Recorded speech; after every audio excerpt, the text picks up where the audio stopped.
July 2nd, 1943. Algiers. The St. George Hotel sat on a hill overlooking the Bay of Algiers, a 5-story building of cream-colored stone. Its windows shuttered against the African sun, its corridors filled with the quiet, purposeful footsteps of men who were about to invade Europe. It had been a luxury hotel before the war. Now it was the nerve center of the entire Allied campaign in the Mediterranean. Allied Force Headquarters, AFHQ, on the second floor, in a long conference room that had once served champagne to French colonial officials, 3 men were about to sit down at a table and decide the fate of Sicily.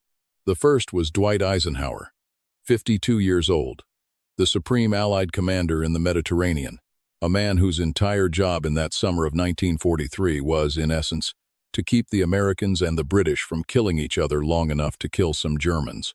The second was General Sir Harold Alexander, tall, elegant, soft-spoken, the Anglo-Irish aristocrat who commanded all Allied ground forces in the theater.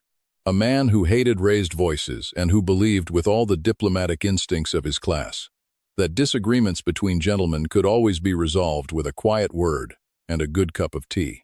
And the third man was not in the room yet. He was at that moment walking down the corridor outside, boots polished to a mirror finish, riding breeches pressed sharp, ivory-handled revolvers gleaming at both hips. Lieutenant General George Smith Patton, Jr. He had flown in from his headquarters in Mostaganem the night before. He had not slept well. He had a feeling, a soldier's instinct, the kind he had learned to trust, that something was about to be taken from him. The door opened. Patton stepped inside. He saluted. He sat down, and on the far side of the table, with the unhurried precision of a man who was already certain of the outcome, sat the fourth man, Field Marshal Bernard Law Montgomery. He was 55 years old, small, sharp-featured, wearing the famous black beret with the 2 cap badges, a deliberate breach of British uniform regulations that he had turned, through sheer force of personality, into a personal trademark. His voice was thin, slightly nasal, clipped with the accent of the British upper class. And in that summer of 1943, Bernard Montgomery was by any reasonable measure the most famous Allied general in the world. 8 months earlier, at a place in the Egyptian desert called El Alamein, Montgomery had broken Rommel's Afrika Korps, the first major British land victory of the entire war. Winston Churchill had ordered the church bells of England to be rung for the first time since 1939 in celebration. Montgomery had returned to London a national hero. King George VI had received him personally.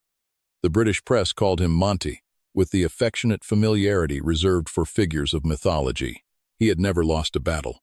He intended to keep it that way, and he had walked into that conference room in Algiers, on the morning of July 2nd, with a folded map under his arm and a plan in his head, a plan he had already shown to Alexander, who had already approved it, and which he now intended to present to George Patton as a finished decision. It was, depending on how you looked at it, either a brilliant piece of military staff work or one of the most calculated professional insults ever delivered by one Allied general to another. The 2 men had met before. Once, briefly, in Tunisia, 2 months earlier. Montgomery had been polite. Patton had been polite. Neither of them had liked each other. Each had recognized, instantly and without needing to say a word, that they were looking at a competitor, a man who measured his own worth in the same currency they themselves measured it. Glory. Headlines. The opinion of history. There was room in the British Empire for one Bernard Montgomery. There was room in the United States Army for one George Patton. There was not, the 2 men understood without discussion, room in the Mediterranean theater for both of them. Eisenhower opened the meeting at 10:00 hours. He thanked everyone for coming.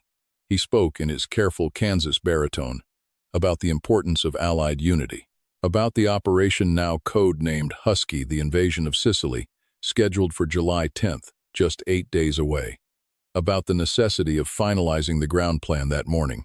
Then he turned to Montgomery. He nodded. The field marshal stood up. He walked, with the precise small steps of a much smaller man trying to fill a large room, to the easel at the head of the table. He unfolded his map. He pinned it up. He took a pointer in his right hand, a black wooden pointer with a brass tip, and he tapped it, lightly, against the southern coast of an island shaped like a triangle. "Gentlemen," he said. His voice was thin but absolutely confident. "Sicily, And then he began to speak about how the campaign would be fought. Patton sat very still. He did not move. He did not interrupt. His eyes never left the map. But anyone in that room who had served with him, anyone who had learned over the years to read the small signals that meant George Patton was angry, would have noticed something. His jaw was set, the veins in his temples were visible, and his right hand, resting on the table beside his coffee cup, had closed slowly into a fist. Montgomery did not notice. Montgomery was looking at the map. He was about to make, in the next 90 minutes, one of the most expensive professional mistakes of his entire career. He was about to humiliate George Patton in front of the only two men whose opinions George Patton actually cared about, and George Patton sitting silent on the far side of that table in Algiers, with the African sun coming through the shuttered windows in narrow golden bars, was already, in the back of his cavalryman's mind, beginning to plan his revenge. Montgomery's pointer moved south. It tapped, lightly, on the southeastern corner of Sicily, a stretch of coastline running from Syracuse up to Catania, and beyond Catania to the slopes of Mount Etna, and beyond Etna to the port city that everyone in that room understood was the real prize. Messina, a small Sicilian port on the narrow strait that separated the island from the toe of mainland Italy. Strategically, it was the only thing on Sicily that mattered. Whoever held Messina controlled the escape route of the entire German and Italian garrison, somewhere between 200,000 and 300,000 Axis troops who, if allowed to slip across the strait, would simply turn around and fight the Allies all over again in Italy. Capture Messina quickly, and you ended the campaign in weeks. Let Messina go, and you bled for every mile of the Italian peninsula for the next 2 years. Every general in that room knew it, and Montgomery's pointer was tapping, very deliberately, on the road that led directly to it. The 8th Army, he said, will land here. Syracuse, Augusta, Catania. We will then advance up the eastern coastal road, Highway 114, directly to Messina. He paused. The pointer hovered. This is the decisive axis of advance. Then the pointer moved. West, across the map, to the southwestern corner of the island, to a stretch of coastline near Gela and Licata that was, by any military assessment, the worst possible place from which to mount a serious offensive. Mountains directly behind the beaches. No major roads running north. No strategic objective within 200 miles. The 7th Army, Montgomery said, and here, witnesses in the room would later say, his voice changed very slightly, took on the faintly indulgent tone of a headmaster assigning chores. The 7th Army will land here. Their mission will be to protect the left flank of the 8th Army during our advance to Messina. He set down the pointer. That is the plan. A small silence followed. The kind of silence that fills a room when something has just been said that cannot be taken back. Alexander coughed politely. Eisenhower looked at his hands. And Patton, George Patton, who had not moved or spoken in 90 minutes, slowly, very slowly, turned his head and looked at the map. What he was looking at was a professional insult so total that even Eisenhower, in his diary that night, would call it rough on Patton. Montgomery had just done 4 things in a single sentence. He had assigned himself the only road in Sicily that led to victory. He had assigned Patton a mission with no strategic objective. He had reduced an entire American army, 100,000 men, 6 combat divisions, the largest American ground force ever committed to a single operation up to that point in the war, to the role of a sidekick. And he had done it in front of Eisenhower and Alexander, neither of whom had pushed back. It was, in the brutal grammar of senior command, a public castration. And Patton understood, sitting there in that conference room, exactly what was happening. The British did not believe the Americans could fight. That was the real meaning of the plan on the easel. It was not a military calculation. It was a verdict. After Kasserine Pass in Tunisia, where green American troops had been mauled by Rommel 4 months earlier, the entire British High Command had quietly concluded that American soldiers were amateurs. Brave amateurs, well-equipped amateurs. But amateurs, unfit for the decisive role in a serious campaign. Useful, perhaps, for guarding flanks while the professionals, the British, did the actual fighting. Patton had heard the whispers in Tunisia. He had heard the jokes in the officers' clubs in Algiers. He had read the British staff papers that crossed his desk. And now, in this room, the whispers had been turned into a written operational plan. He could have exploded. Any other general in the United States Army at that table, in that moment, would have. He could have stood up and slammed his hand on the table and shouted in the field marshal's face. He could have appealed to Eisenhower for redress. He could have demanded that the plan be rewritten. He did none of those things. What George Patton did, instead, was something far colder, far more dangerous. He smiled. It was a thin smile. A cavalryman's smile. The kind of smile that had nothing in it at all. And he turned to Eisenhower, and he spoke for the first time in the entire meeting, in a voice so calm that two officers present later said it frightened them more than shouting would have. "General Eisenhower," he said, "if that is the plan of the Allied commander, then the 7th Army will execute it. To the letter, to the best of our ability. The American soldier will do his duty." And then he sat down. Alexander looked relieved. Eisenhower looked relieved. Montgomery, who had been bracing, witnesses said, for an outburst looked, for a fraction of a second, almost disappointed, as if he had been hoping for a fight and had been denied one. The meeting adjourned at 12:15. The officers stood. They shook hands. Eisenhower walked Montgomery to the door, talking quietly about logistics. Alexander gathered his papers. Patton remained at the table for a moment, alone, looking at the map. His aide, Captain Richard Jensen, would write in his personal journal that evening, a journal that survives today in the archives of the United States Military Academy at West Point, that as two of the general stood up from the table and walked toward the door, he said something, very quietly, almost to himself. So quietly that Jensen, walking just behind him, was not entirely sure he was meant to hear it. But Jensen heard it. What Patton said, as he walked out of that conference room in Algiers on the afternoon of July 2nd, 1943, was 11 words. "We will see," he said, "who reaches Messina first." Then he opened the door.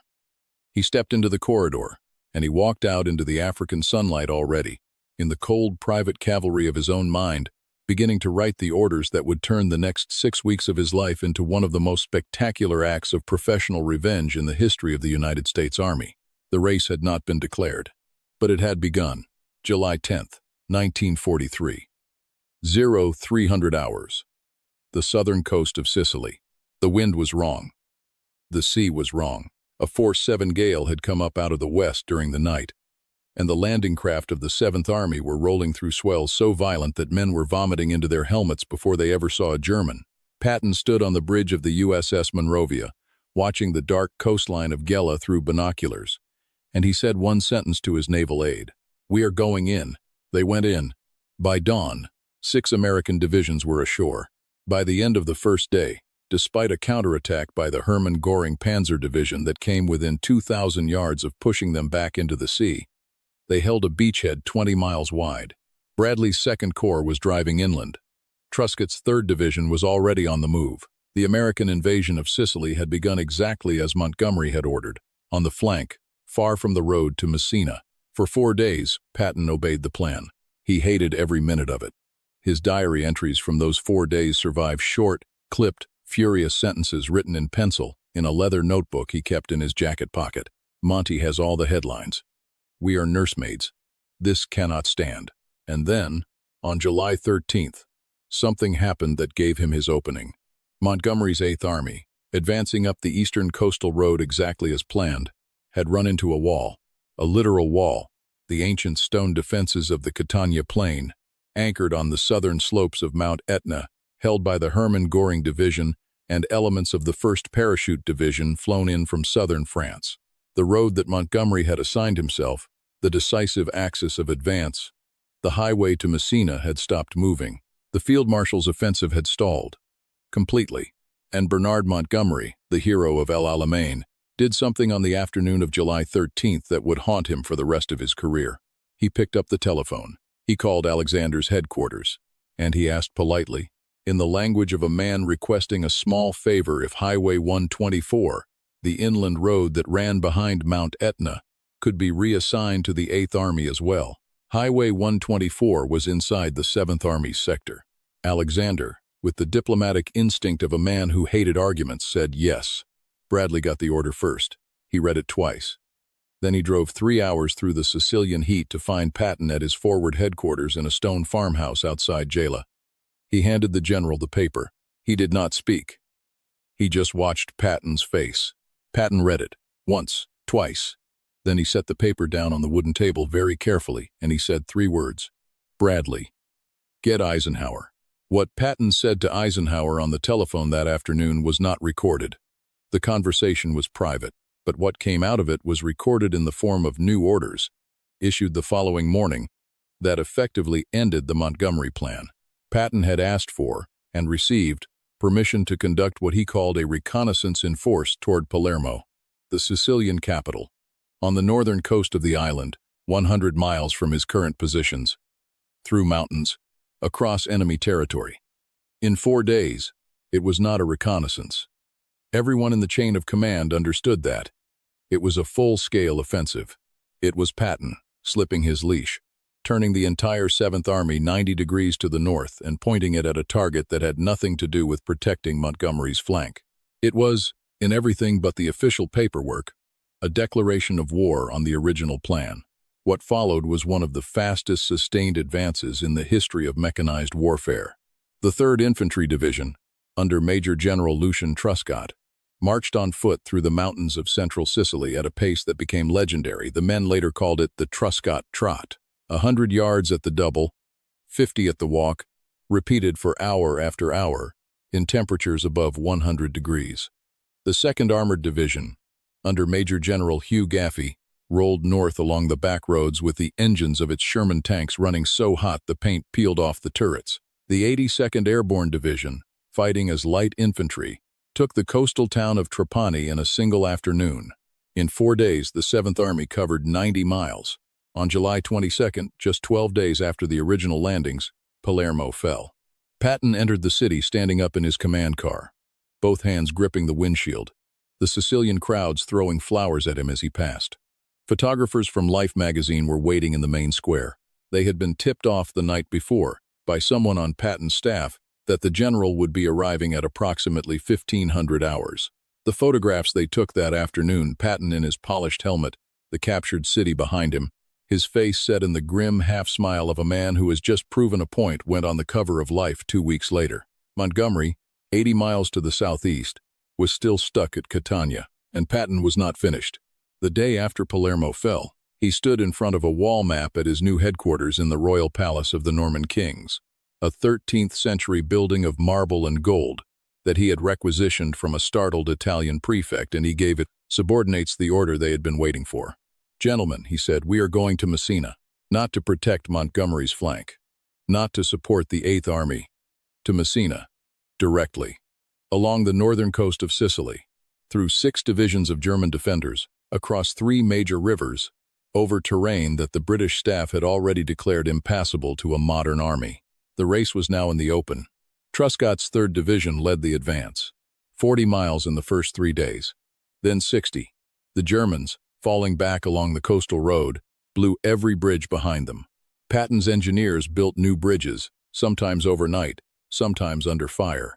When the road ran into a cliff at a place called Brolo, and the German defenders held positions that could not be flanked by land, Patton ordered something that had never been done before in the Mediterranean campaign.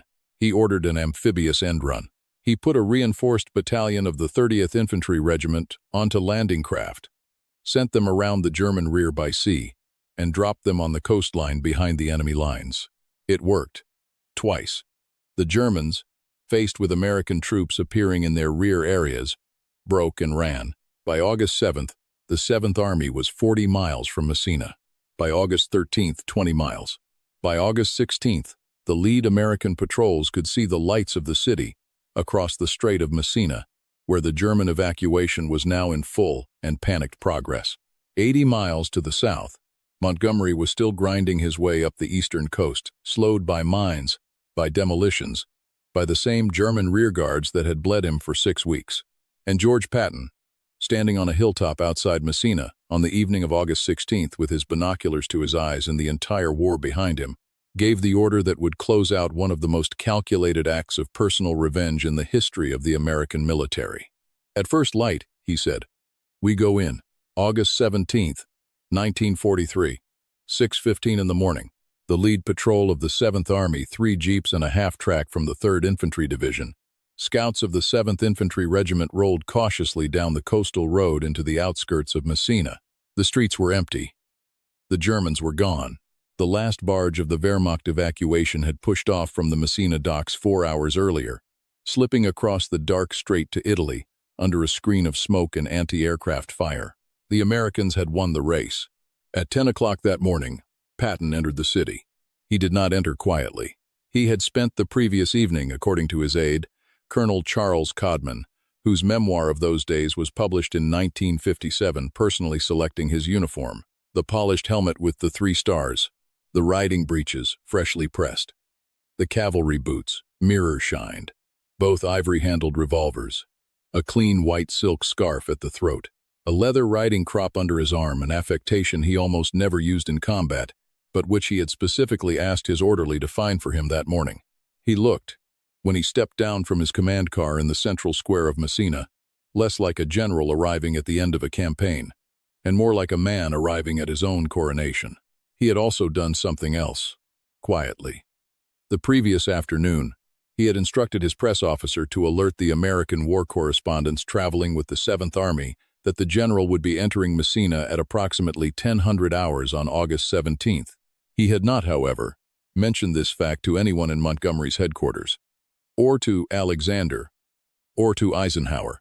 The British, when they finally arrived, would be walking into a stage that had already been set without them. Patton waited. He stood in the central piazza of Messina, surrounded by his staff and a growing crowd of curious Sicilian civilians, and he waited. He smoked a cigar. He chatted with reporters. He posed briefly for a photograph in front of a damaged Italian government building. The reporters there were 11 of them present, including correspondents from the Associated Press, the New York Times, Reuters, and the BBC. Noticed that the general kept glancing south, down the road that led out of the city toward the eastern coast. He was watching for something. At approximately 1400 hours, 4 hours after Patton's own arrival, they saw it. A small convoy of British vehicles, 3 armored cars and a staff car, picking its way slowly up the road from the south. The lead vehicle flew the pennant of the British 8th Army. Patton straightened his belt. He adjusted his helmet.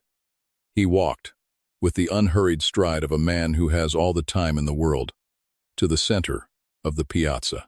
The British staff car stopped. The door opened, and out stepped a small, sharp-featured officer in a black beret with 2 cap badges, blinking in the bright Sicilian afternoon.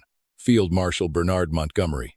What happened next was witnessed by, at minimum, 11 Allied war correspondents, 23 American officers, 14 British officers, and an unknown number of Sicilian civilians. It was photographed. It was filmed by a U.S. Army Signal Corps cameraman whose footage is preserved today in the National Archives, and it has been described, with minor variations, in at least 9 published memoirs by men who were present. Patton walked to within 3 paces of Montgomery. He came smartly to attention. He saluted perfectly, by the book, the salute of a man who has been a professional soldier for 34 years. Then he extended his hand, and in a voice loud enough that every reporter present heard it clearly, loud enough, in fact, that the BBC correspondent later said he believed Patton had projected it deliberately for the microphones. The general delivered the line that would be quoted in newspapers from London to Los Angeles for the next month. "General Montgomery," Patton said, "I am very glad to see you." He paused. He smiled. Witnesses said the smile did not reach his eyes. "What kept you?" The piazza went silent. Montgomery, to his enormous credit as a soldier and a gentleman, did not flinch. He took Patton's hand. He shook it. He produced a tight, professional smile of his own, and he said in his thin, clipped voice, the only thing he could possibly have said in that moment without losing what was left of his dignity, "Congratulations, General. A fine piece of work." Then he turned, walked back to his staff car, climbed in, and was driven out of Messina without inspecting a single American position, without speaking to any of Patton's officers, and without making any further public statement. He had been in the captured city for less than 11 minutes. The reporters filed their stories that night. By the following morning, the wire services had carried the scene to every newspaper in the English-speaking world. The New York Times put it on the front page. The Chicago Tribune turned it into a column. Even the British press, the Daily Mail, the Manchester Guardian, were forced, through gritted editorial teeth, to acknowledge that Lieutenant General George S. Patton, Jr. had reached Messina first. The American amateurs had beaten the British professionals to the prize. At Allied Force headquarters in Algiers, the news reached Eisenhower's desk that evening. According to Captain Harry Butcher, who was with the Supreme Commander when the cable came in, Eisenhower read it twice. He set it down. He stared at the ceiling for several seconds. Then he said one sentence, a sentence Butcher recorded in his diary that night, and which has been quoted by historians ever since as the perfect summary of Eisenhower's impossible position in the summer of 1943. "George," he said, "is going to be the death of me." But Butcher also noted something else in his diary that evening, something he was careful not to write down too plainly. Because in 1943, an aide to the Supreme Commander did not openly mock the British. He noted that when Eisenhower set the cable down, the general had been smiling, just for a moment, just a small smile. The kind of smile a man permits himself in private when something he is not supposed to enjoy turns out to be very enjoyable indeed. Eisenhower was an American, and whatever the diplomatic complications, whatever the political damage, whatever the future cost and friction with Montgomery, and there would be a future cost, a steep one, running all the way through the Normandy campaign and into the Battle of the Bulge, a part of Dwight Eisenhower could not help being quietly, professionally proud. The verdict from Kasserine Pass had been overturned. The Americans were not amateurs, and the proof was sitting in the central square of Messina, in the form of a 60-year-old cavalry general in polished boots, smoking a cigar, watching the dust settle behind Bernard Montgomery's departing staff car. Patton paid for that moment. He paid for it twice. He paid for it 3 weeks later, in the form of a slap inside a hospital tent in Sicily that would nearly end his career. And he paid for it for the rest of the war in cold meetings with Montgomery in France, in supply allocations that always seemed to favor the British, in newspaper interviews where the Field Marshal never quite forgot and never quite forgave. But on the afternoon of August 17, 1943, standing in a Sicilian piazza with 11 reporters writing down every word he said, George Patton did not care about the bill. He had asked a question 6 weeks earlier in the back of a conference room in Algiers. "We will see," he had said, "who reaches Messina first." He had his answer, and history, looking back across 80 years, has its answer too. Whatever else, George Smith Patton Jr. was brilliant, brutal, profane, possibly half-mad with his own legend. He was not, on any battlefield he ever commanded, an amateur. The British Field Marshal, who had tried, in a conference room in Algiers, to teach him that lesson the hard way, had learned a different lesson instead. You do not insult George Patton in front of his own commanding officer, because George Patton will spend the next 6 weeks of his life turning your professional opinion of him into the most expensive misjudgment of your career. And he will do it with a smile.